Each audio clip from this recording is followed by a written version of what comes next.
Hi, and welcome to the next episode of Belly to Belly. And we're here with great friend Floor Bergshoeff from Tabs. How are you, Floor? Thanks. Yeah, thanks for having me. No, I'm very good. How are you? I'm well, thank you. So, our audience are companies that are interested in expanding to the US and or are already in the US and looking for ideas, looking for inspiration and so they get it right. And so before we kind of hop into our topic, would you mind just taking a moment and sharing what Tabs does to help companies as they expand? Yeah, no, of course. Yeah, so at Tabs, we assist companies that expand to the US market with back office support.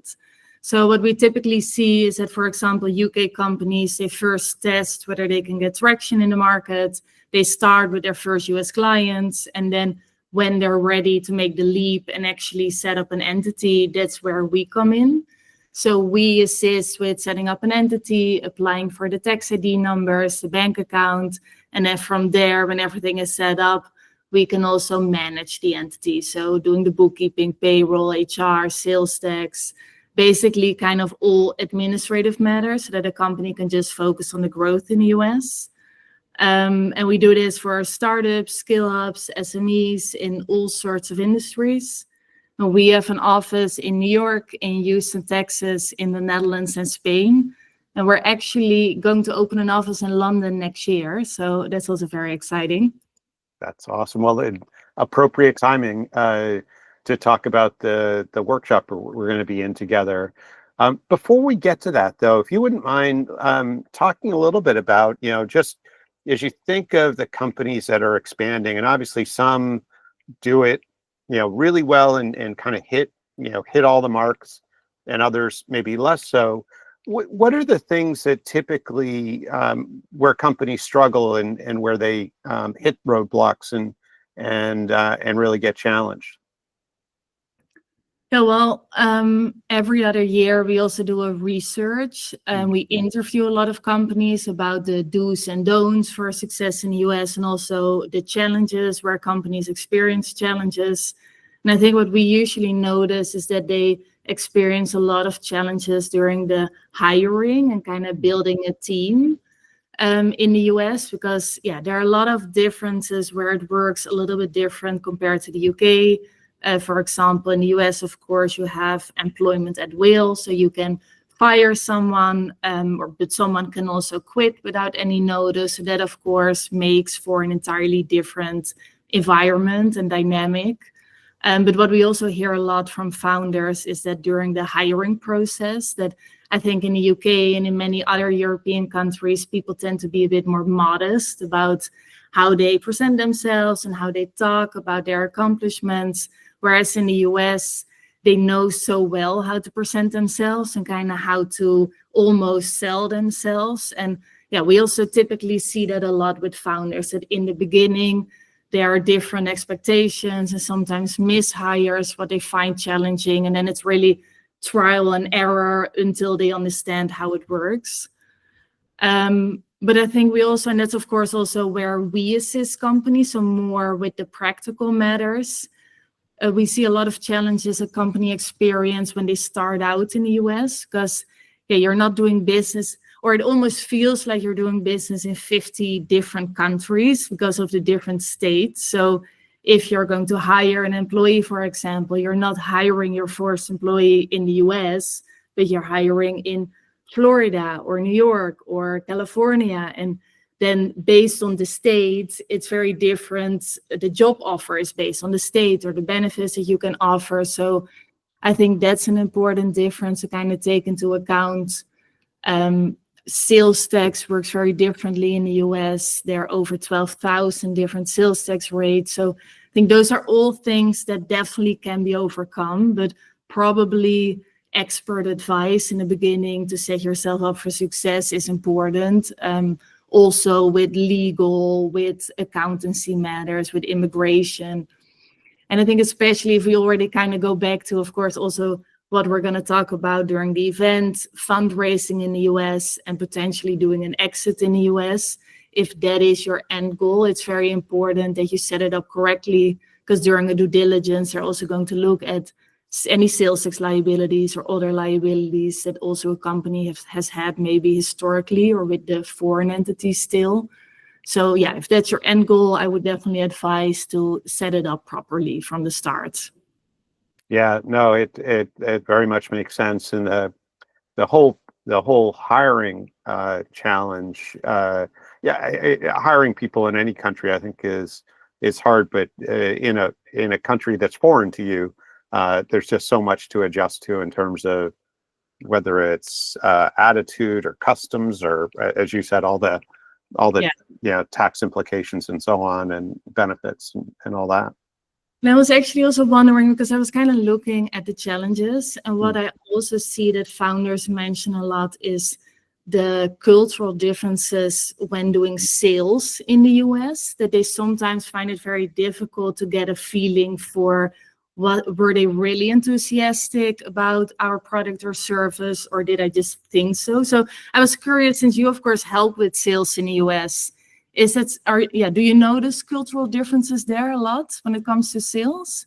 Oh yeah, and you're going to have cultural differences even state to state from a buyer attitude or a buyer customs. I just, as a quick story, when I was in outside sales for a company, I remember my sales territory included Massachusetts, which is sort of Boston and that area, kind of an aggressive metropolitan area, and also the state of Maine, very laid back, you know.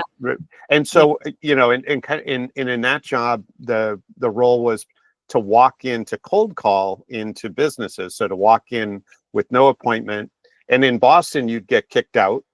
And in Maine, they'd invite you in for coffee. So it was very, very different, and you had to get used to that, and you really had to kind of learn how to adjust. And I think, I don't know that there's one script. I think you have to come in and learn and be prepared to make some mistakes. Oh, but that's definitely also a good point, because it's indeed not only about cultural differences between the UK and the US, but then also within the US, whether you're going to hire in New York or Texas or California makes a huge difference when it comes to culture. Oh, totally. So we've kind of hinted at this event on the 29th, which the title is Gateway to Growth, Expanding Your Business to the US. And it's at the HSBC Innovation Bank in London. And so when you think about that event, what are, one or two things you hope founders coming, get out of the event? I think it's now, because I'm in Europe for a couple of weeks. I went to Tech Barbecue, I'm going to London, and I definitely notice that, of course, there's a lot of insecurity at the moment about doing business in the US with the tariffs and immigration. And I also noticed that when I'm talking to founders here.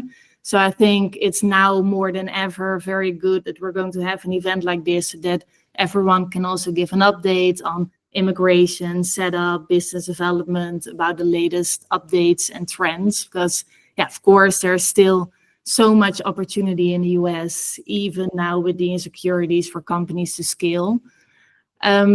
And I also think what I always find very surprising is when I look at the challenges that we spoke about, that so many challenges are very similar for companies and for founders, even though they may be in different industries or at a different stage. Often the challenges are very similar. So I think, that means that there's also great value in kind of listening to stories from other founders or experts, so that you can prepare for that and that you don't have to make the same mistakes twice. Again, I think also if you want to set yourself up for success, it's great to kind of prepare yourself for how doing business in the US works and how the US culture works. For example, when I was at Tech Barbecue, we had a lot of conversations about that if you want to succeed in the US, you cannot half-ass it. You really have to go all in. And of course, Americans are so ambitious. It's very fast-paced. They're very hardworking. The work-life balance is different compared to Europe. So if you want to compete with American founders, you have to compete with that. So you also have to go all in. And I think there it's also very important. I believe very strongly that in order to succeed, you also physically have to be there. It's very hard. You have to have boots on the ground. It's very hard to just do it from afar. So yeah, I think they're sharing insights and just lessons learned from experts and other founders is going to be very valuable. Yeah, and I think that what you said was perfect. And even the encouragement I'd have too is come with your questions, right? Is we want to really make sure, and there'll be, both formal time during the panel discussion, but also informal time to ask any questions as well. So we want to kind of remove the mystery as much as we can. So we'll include in the description below all the event information. Is it okay if we include your contact information, Floor? Yes, no, definitely. Yeah, and happy to connect with anyone that has questions about the US. Super. Well, thank you for taking the time today. I can't wait to see you on the 29th. And until then, enjoy the rest of summer. Yeah, thanks so much. I'll see you on the 29th.